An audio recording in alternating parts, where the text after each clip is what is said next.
ቲና እንግዲህ ተዋረደች ማለት ነው። ዛሬ ካሌብ በተኙበት ቢላዋ ይዞ ገባ። ምክንያቱም እያየ ያለውን ነገር መቆጣጠር አቃተው፣ ከአቅሙ በላይ ሆነበት። እሷ ግን ዛሬም እያስመሰለች ሰውየውን ባለፈው ያደረኩትን ነገር ካወቀብኝ ስለሚገለኝ ሳይቀድመኝ ልቅደመው ብላ እንግዲህ አባባ ላይ ዛቻዋን እንደቀጠለች ነው። ነገር ግን ደግሞ ዳኒ አንቺ እዚህ አይምሮሽ ውስጥ የሰፈረው ሰይጣን ፈጣሪ ያውጣልሽ እንጂ ሁሌ ሰው ግደይ ግደይ የሚል ጭንቅላትሽ ላይ ተቀምጧል። ስለዚህ ከእንደዚህ አይነት ውስጥ ደግሞ እኔን እንድታወጭኝ ይፈልጋለሁ። የራስሽ ጉዳይ፣ የሚመጣብሽን ነገር ለራስሽ ተወጩ። ቲና አያገባኝም አላት። አንተ መቼ ከኔ ጋር ቆመህ ታውቃለህ? ሁሌ ከሱ ጋር ነው። ስለዚህ አይመለከትም፣ የፈለገ አታስፈራራኝ።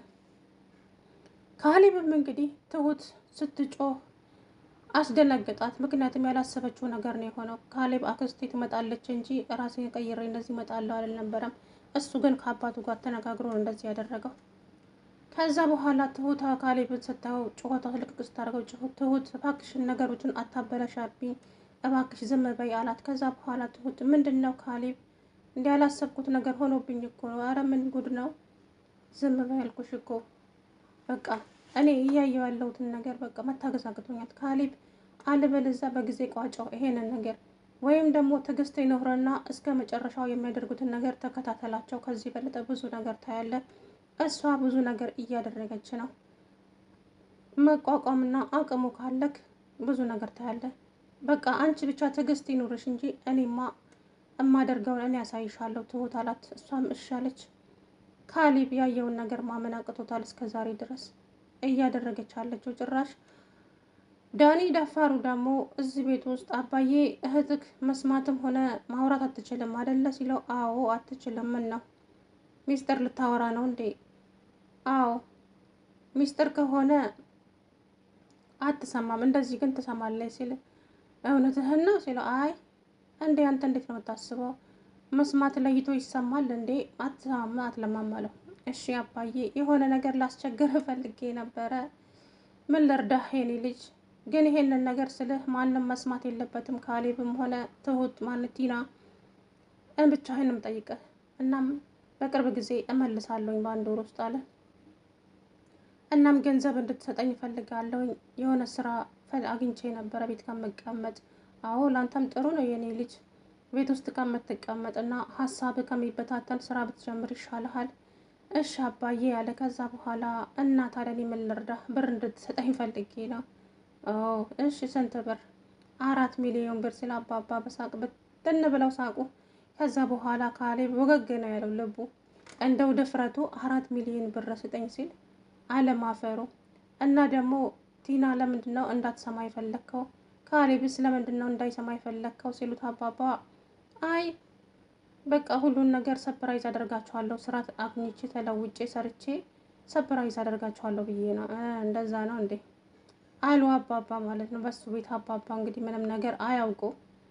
ሊያሞኛቸው ፈልጎ ነበር። እሳቸው ምላው ላይ ቁማር እንደሚጫወቱ ባወቀ ምን ሊሆን እንግዲህ። ካሌብ እያየ ያለውን ነገር በጣም አባዬ፣ ይሄ ነገር እኔ ግን እየፈራው ነው።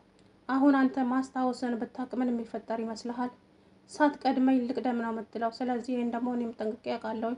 ያ እንዳይሆን ግን እኔ ቀድማታለሁ ቶሎ ብዬ። አባዬ ግን በጥንቃቄ ማድረግ አለብን። ይሄ ነገር እቺ ሴጣን ናት፣ ወደ ሴጣን ተቀይራለች። አሁን ላይ ሳስባት ራሱ ሰው አትመስለኝም። አባዬ እንደው ሳያቸው እኮ ትዕግስቴ እያለቀ አንገታቸውን በልበል ነው የሚለኝ። ታዲያ እኔ እንዴት ልሆን? ምን ላድርግ አባዬ? መቋቋም አቃተኝ እኮ። ያናድዳል አውቃለሁ፣ ግን ደግሞ ትዕግስት ሊኖር ይገባል የኔ ልጅ።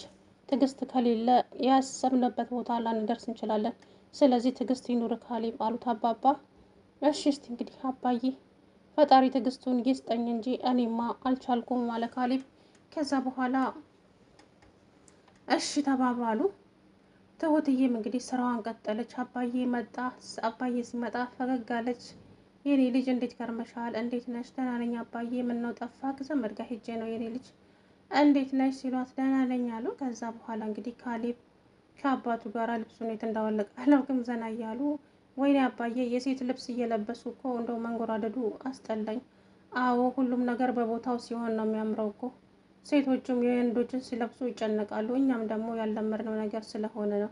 ብቻ ምንም አይደለም፣ በቅርቡ ሁሉም ነገር ይፈታል አባዬ። እኔ ግን አልቻልኩም እውነት ለመናገር አለ ካሌብ። ከዛ በኋላ ወደ ቤት ተመለሱ። ቲና እንዴት ናት አባዬ? ግን እህት አይናፋር ናት፣ በአንተ አልወጣችም። የእናት ወድ ጭንጉርጉር አይደለ? ግን እህቴን ተንከባከብሽልኝ በጣም እንጂ በጣም ነው የተንከባከብኳት። አንቺ አውቃለሁ ትንከባከባታለሽ፣ እኔንስ በጣም አስታምሽኝ የለ እንዴ? የአንቺ ውለታማ እንዴት አድርጌ ይረሳዋለሁ? የኔ ልጅ ውለታሽ እኮ የማይረሳ ነው። ፈጣሪ ብቻ እሱ ይክፈልሽ። የሰው ልጅ የሰውን ውለታ አይከፍልም። እኔ በጣም ነው የማመሰግንሽ አላት አባዬ። እሺ አባዬ።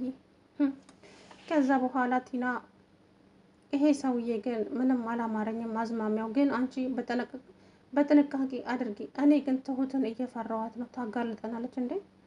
የሚሰማት አታ እንጂ ስንት ያጋለጠችን እኮ። ተጠንቀቂ፣ የሚመጣብሽን ነገር ግን እኔ ኃላፊነት አልወስድም። የምሬን ነው። እኔ አሁንስ ምርር ትክት ብሎኛል አላት ዳኒ። ሰላም ውድና የተከበራችሁ የቻናሌ ቤተሰቦች እንዴት ናችሁ? ደህና ናችሁ? አለሁ ደህና ነኝ። እንግዲህ ትሁትዬ ካሌብ በጣም ነበር ያስደነገጣት። እውነት ለመናገር ቅልጥ አድርጋ ጩኸታው ስትጮህ ራሱ ቲና እንዴት እንዳልሰማች ነገር አይገባኝ በእውነት ቲና እንዴት አልሰማች? እኔ ደግሞ ቲና ሰምታ እየሮጠች ትመጣለች። በቃ ዛሬ ካሌብ ተዋረደ እያልኩኝ ነበረ። ከዛ በኋላ እንግዲህ እባክሽን ትሁት ምንም ነገር ድምፅ አታሰሚ፣ ነገሮችን አታበላሽብኝ። በቃ ቆይ አንተ አልሄድክም እንዴ? የት ነው የምሄደው? መሄድ እኮ እንደዚህ አይደለም። በቃ እስቲ እንደዚህ ሆኜ ጉዷን ልንበልከት ብዬ ነው እንደዚህ ሆኜ የመጣሁት። እኛ እኮ ደጋግመን ነግረንህ ነበር ከአባዬ ጋር አላምን ብለህን ነው እንጂ ካሌብ ስንቴ ነገርን ከአንዴ ሁለቴ፣ ግን እኛን ልታመን ፈቃደኛ አልነበርክም። አውቃለሁ ትሁት ብዙ ነገር አሳልፋችኋል። ነገር ግን ደግሞ ያንን ነገር እኔም ደግሞ ቆይ እስኪ ከሰው ወሬ አይኔን ልመን ብዬ ነው እንትን ያልኩት እና ስለዚህ አሁን ሁሉንም ነገር ቀስ እያልኩኝ ልከታተል እባክሽን ትሁት አላት። እሺ አለች ትሁትዬ። ግን እኔ ጭንቅ ብሎኛል ካሌብ፣ አይዞሽ አትጨነቂ፣ ሁሉም በተጠንቀቅ ይሆናል፣ ምንም እንዳትጨነቂ አላት ካሌብ። እሺ አለች። ከዛ በኋላ እንግዲህ ካሌብ እነሱ ሲመጡ ሲሸፈኑ፣ እነሱ ሲዞሩ እየዞረ መከራውን በላ ማለት ነው። እሷም ግን ተንኮሏን ተያይዘዋለች። በተለይ ከትሁት ጋራ ያላት ግብ ግብ በጣም በጣም ከባድ ነው። ትሁትዬም እጅ አልሰጥም ባይናት፣ ጀግና ጎበዝ፣ ሳላደንቃት አላልፍም በነገራችን ላይ ትሁትን ማለት ነው። በቃ ማለት ጠበቃ ቆማለች። ህይወቷን ሰውታ ነው እዛ ቤት መስዋዕት እየከፈለች አለችው። ምክንያቱም ከህይወት የሚበልጥ ነገር የለም። ብዙ ነገር አድርሰውባታል፣ ብዙ ነገር አድርገዋታል።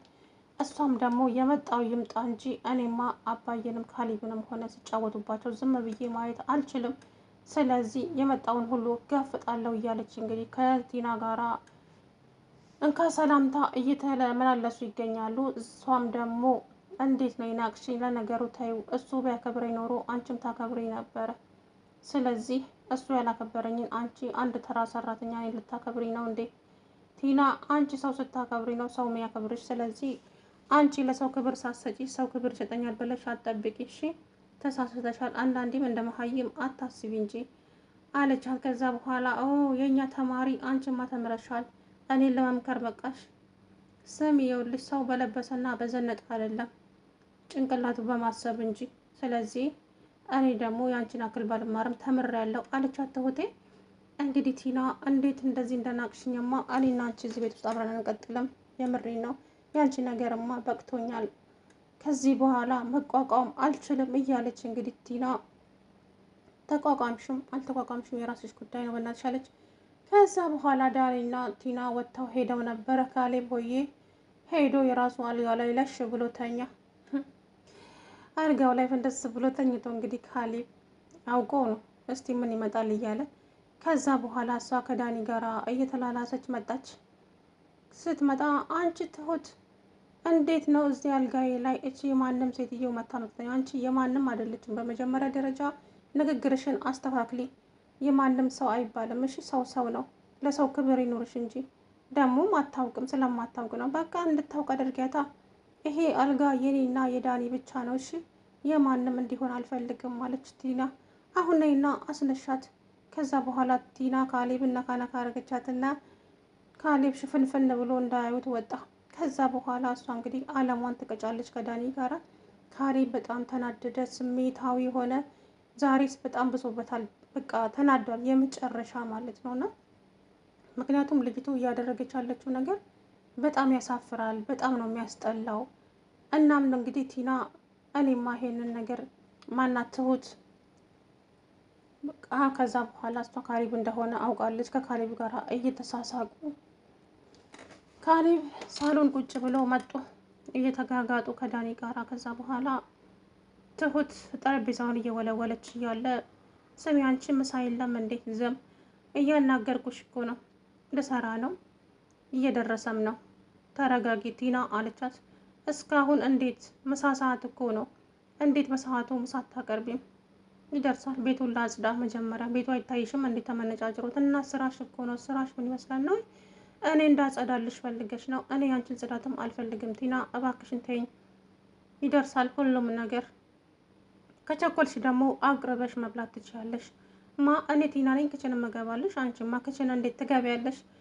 እኛን ልትመርጂ ሲሆን ነው እንጂ ክችን የምትገቢው ብላ ትላጥረች። ያያችሁ እንዴት እንደምትንቀኝ። እችንማ እሰራላታለሁ እመነኝ ዳኒ።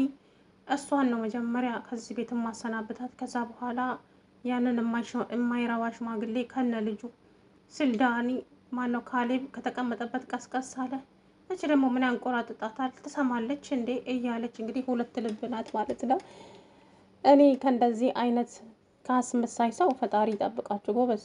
እኔ ምን አይነት ሰው እንደሆነች ራሱ ቲና አልገባኝም። ማለት እንዴት የሰው ልጅ በዚህ ልክ ክፋትን ያስባል? ፈጣሪ ሆይ ትዕግስቱን ስጠኝ። እንዴ የምታደርገው ነገር ሁሉ በቃ ከሰይጣናዊ ስራ ነውና እሷ እንግዲህ ካሌብንም አባትየውንም አስወግዳ ቤቱንም ድርጅቱንም የራሷ ለማድረግ ነው። ያ ነገር ግን አንዱም አልተሳካላት። እንግዲህ ካሌብ ዳኒ ደፋሩም እንግዲህ 4 ሚሊዮን ብር ጠየቀ ማለት ነው።